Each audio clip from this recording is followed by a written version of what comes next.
This is the brand new Xbox ROG Ally, and today we're not only going to do an unboxing, but we're also going to test out some games and give you my first impressions on the brand new system. Alright, so the first thing we're going to do is jump into the brand new full screen Xbox experience, and we're going to check out, I've already got some games installed and downloaded.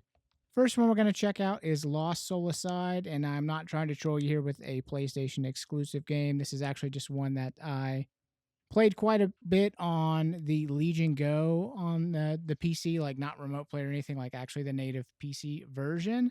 So I'm pretty familiar with it. So I'm really curious to see how it performs on the Ally here. So we're going to go ahead and get it loaded up. Now, one thing to note, all of these games take a really long time when you boot them up for the first time.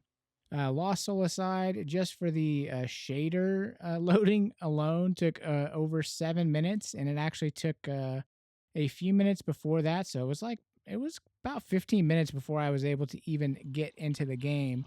But once we got it booted up here, it was running pretty good already at about 40 FPS here, which I actually thought it was pretty good. But this little hiccup, which is normal on the PC version, at least was for the Legion Go, like kind of when you get into a new area, would do a little hiccup. And I actually experienced that even on the PlayStation version when it first launched as well.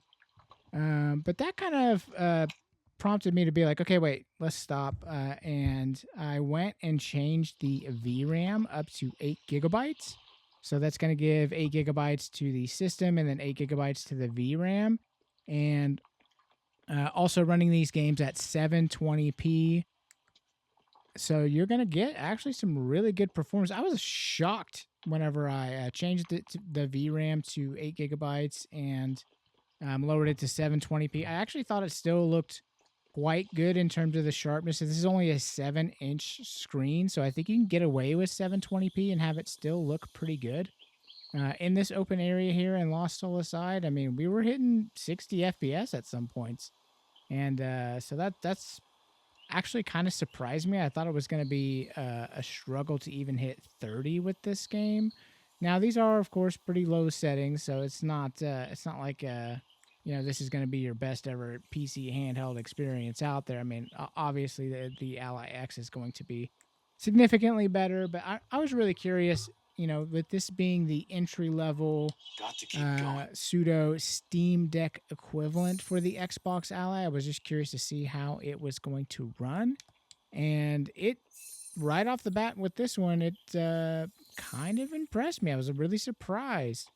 So even though it's running on low settings, we're running at 720p. There's still probably some things you could tweak to get this to your liking. You might change some of the settings, change the resolution, whatever you want to do. But I think you've got some wiggle room to kind of play around with it and see, what you can get out of it. But I was able to get pretty good, 60 FPS here, which was kind of surprising. So let's go ahead and jump into another area here just to see what it can do.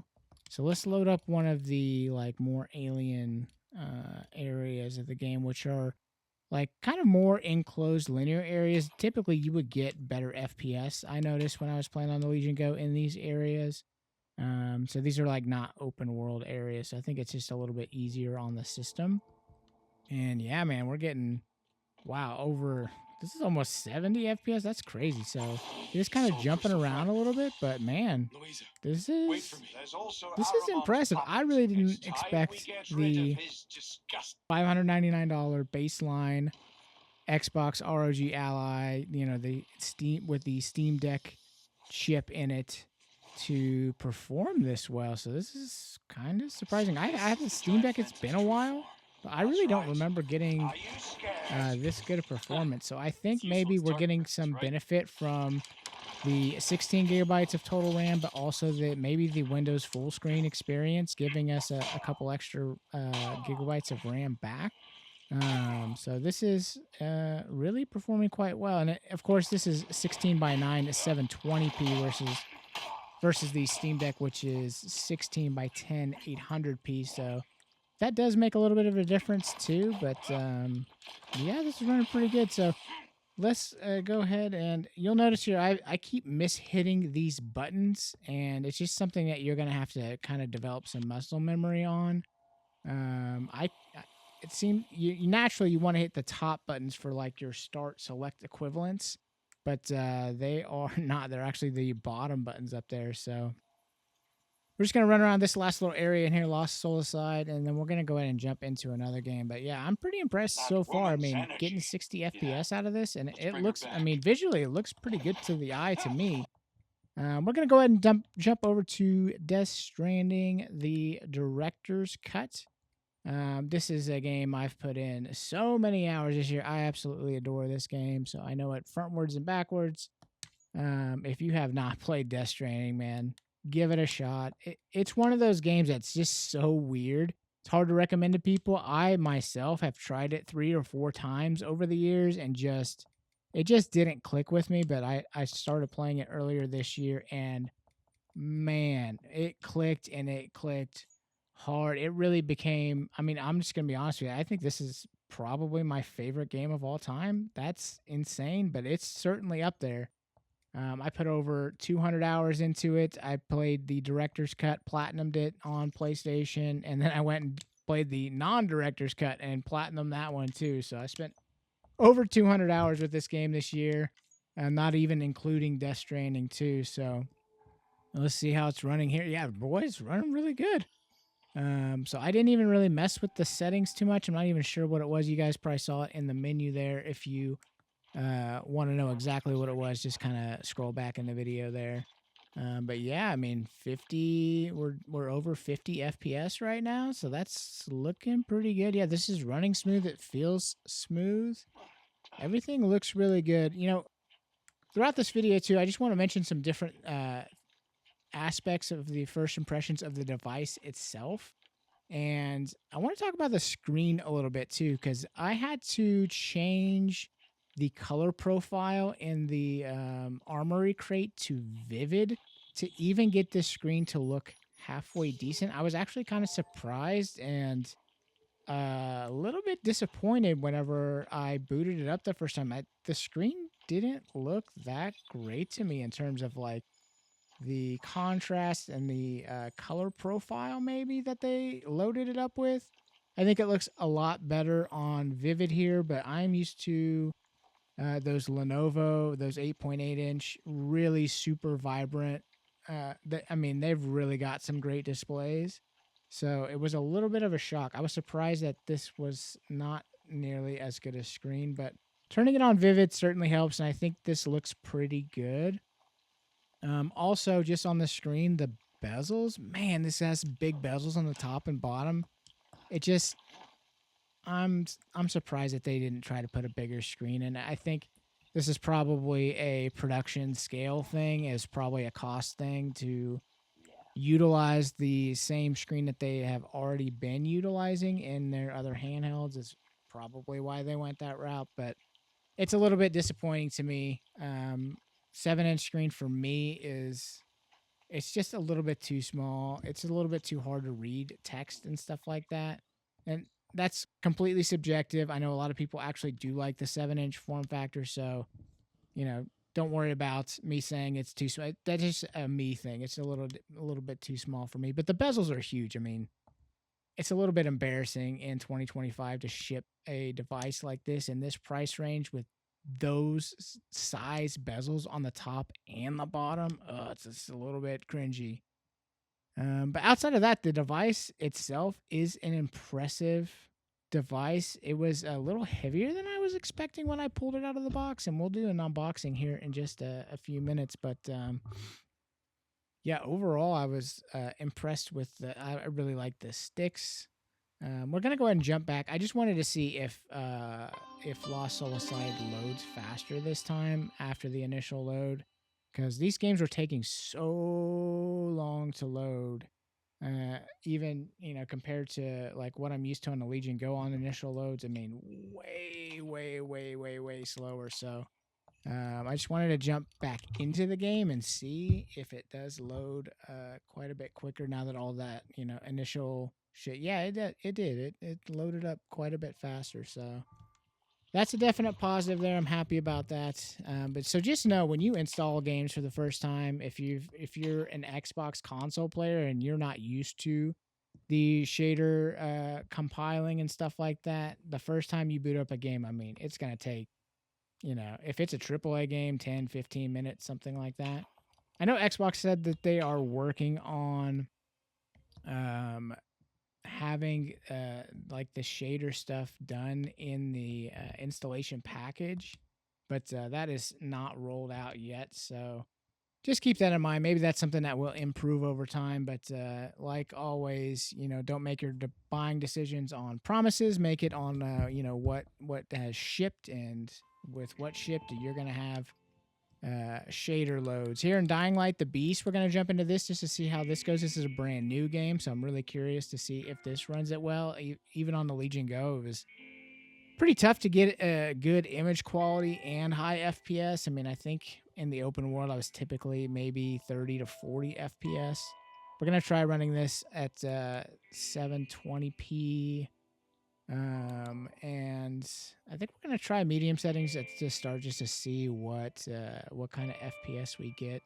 But the shader load on this one took 7 minutes before we were able to jump into it. So, all right, let's see. We got medium settings here. This is 720p.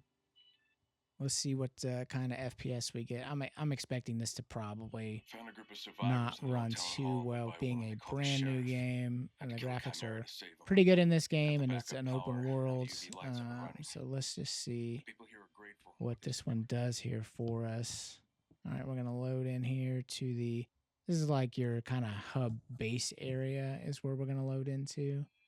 And inside, I think you do get a little bit higher. Oh, we are 24. Ooh, that is no good. Let's let's jump back in there and let's drop those back to low on the quality preset. All right, let's try this. Okay, let's jump back into the game here. We've got it back to low, and that immediately feels better. The FPS is just under 30 FPS, but actually doesn't feel too bad. And I think again it's the screen size being a smaller 7-inch screen. The lower FPS doesn't bother me nearly as much, so I think 30 FPS is totally fine on the handheld, at least for me. It doesn't bother me like it does on a big 75-inch TV. So this is okay. This is running okay here. We are hovering pretty close to 30. This game has a lot of granular settings that you can go change to, and I do have a lot of that stuff off, like the chromatic aberration, the stuff like that I have turned off. So you can kind of probably play with some of the settings. I'd imagine you might be able to get a little bit more FPS out of it if you kind of tweak everything, but this actually, the image quality here looks pretty good to me. The FPS feels pretty stable generally. I mean, we're, probably 25. Oh, there was a little hiccup there. So, yeah, this is newer games is where you're gonna really struggle with this device, and that'd be my biggest worry if you're gonna spend $599 on this thing is the longevity of it. I mean, it is running the same Steam Deck chipset. It's not. It's they didn't really name. They named it something different, but it is pretty much equivalent to the Steam Deck chip. So it's gonna be. It's already kind of an outdated chip on the Steam Deck. I think the 720p helps here. The extra RAM helps here, and which I think is going to give us head to head versus Steam Deck. I think this will probably do a little bit better.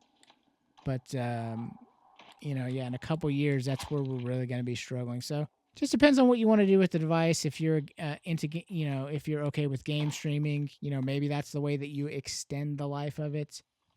Hey, let's go ahead and jump into the unboxing real quick. I want to kind of show you what that was like because I thought the packaging was really nice.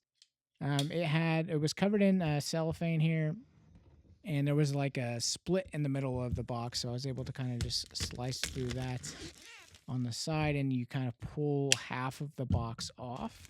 So let's go ahead and get all the plastic off here. I'll pull the lid off here in just a second. Yeah, you can see, it's like it's It's pretty nice packaging. I was pretty impressed with that. I do like a nice unboxing experience, as you guys know, if you watch the other unboxings on the channel.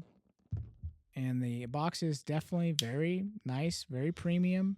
So let's go ahead and see if we can get this open, and we'll go ahead and pull it out. Let's get it up. It's kind of difficult. It's always hard to do it on camera. You're trying not to bump the camera. You're trying to not, rattle the table, all that stuff. Not your guys' problem, but I'm doing the best I can here. Comes with this little stand. Now, in other videos, I saw that they said it was a plastic stand. This is definitely not a plastic stand. This looks like it's made out of cardboard. Feels like cardboard to me. So I was a little surprised by that. I wonder if reviewers did get a plastic one versus, and maybe I'm just remembering wrong, but I thought I saw a couple of them say plastic, but this is definitely not plastic. It's just it's a cardboard stand. So okay, let's get this little flap up here and pull out. Oh, this is a little heavier than I was expecting. Yeah, this is a chunky boy. It's pretty thick. Let's see what else we got in the box here. It looks like something else is down here. I bet it's going to be our charge. Yeah, this is the power brick, charging brick, which is nice. This is a for 65 watt. I do like that there's no little extra, brick.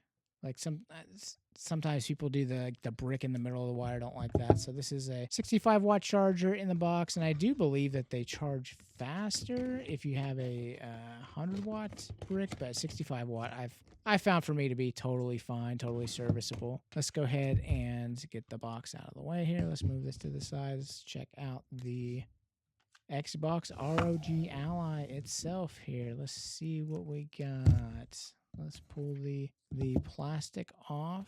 And yeah, this is thick, but I mean, handheld PCs are thick. Doesn't bother me. When they first revealed these, I thought these were gonna be super ugly, but man, the design of these has really grown on me. I think it's actually quite an attractive handheld PC. Let's check out these grips for the first time. Oh man, these are super comfortable.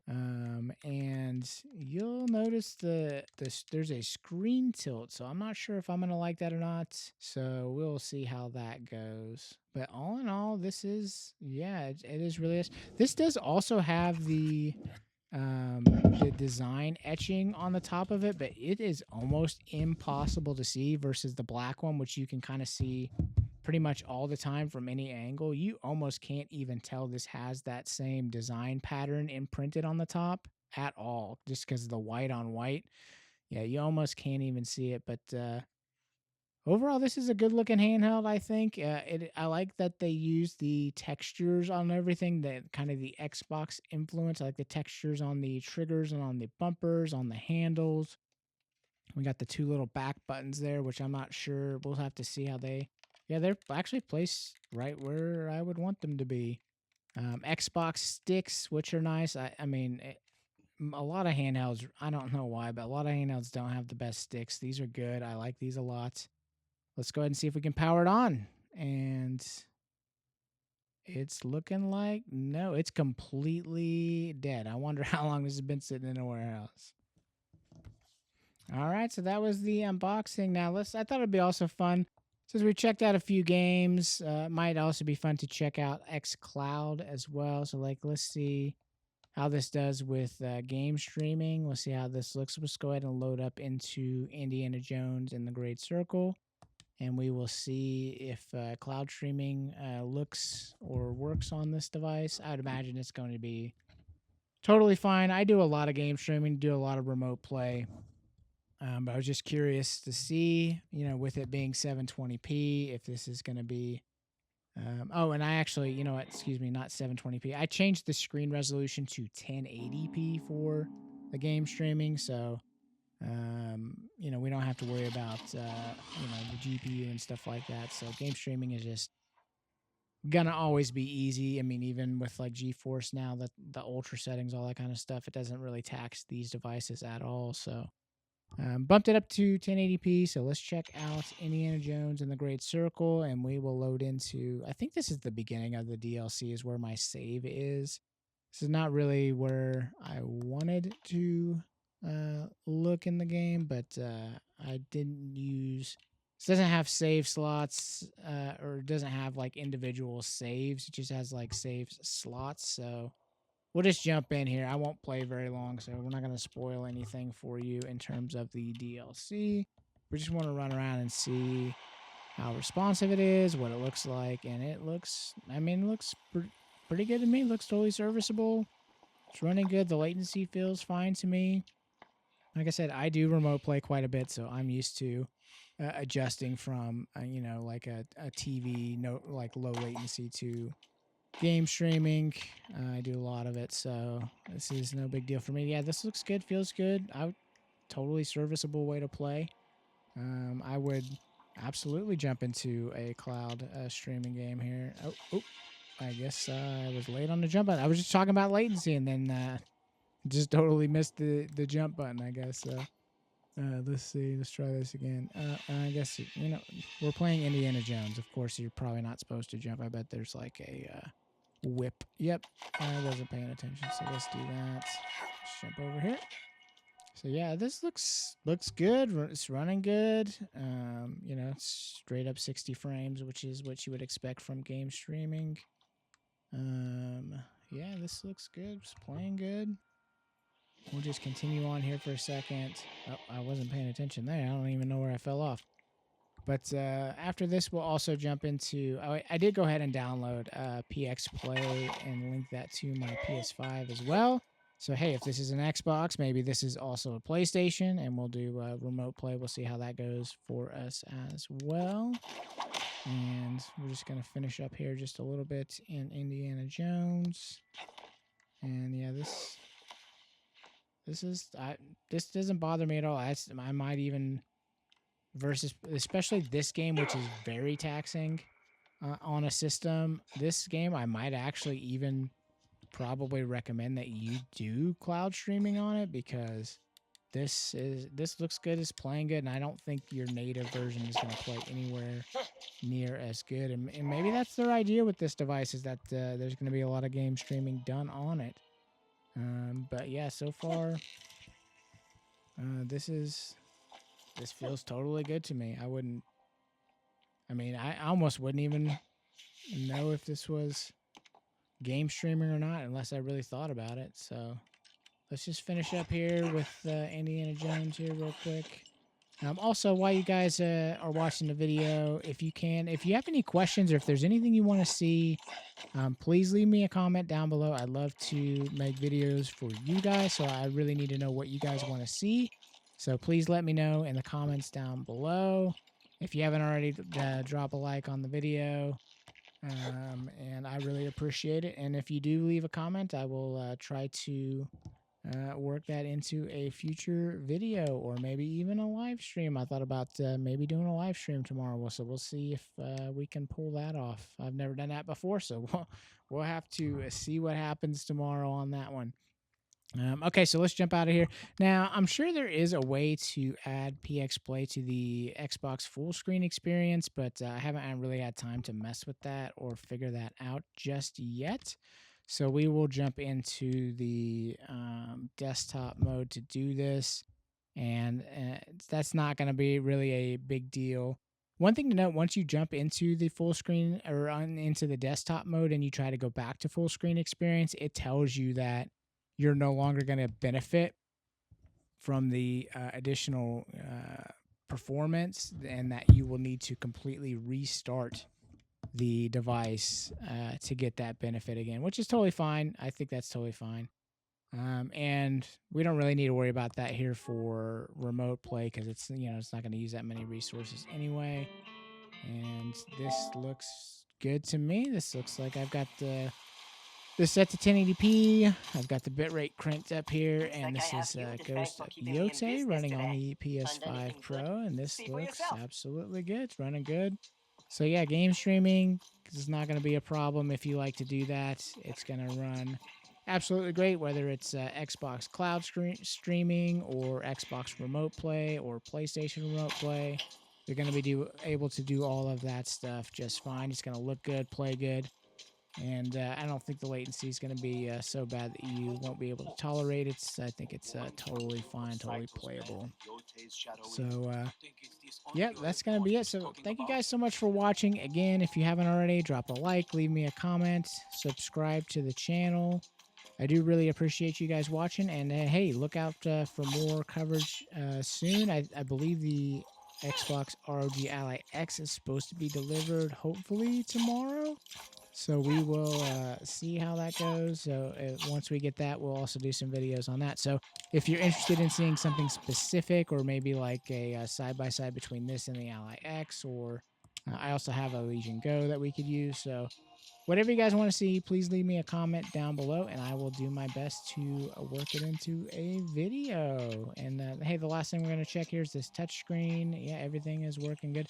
Oh, this is nice. You don't have to double tap like on the Portal, even on the Legion Go. You have to do like a tap to activate the screen and then swipe. But this was just like active already, which is really nice. I kind of like that. And we just actually had some stuttering there, so I don't know if that was a Wi-Fi issue or what, but something to take note of. But that's it. Thank you guys so much for watching, and we will see you in the next one.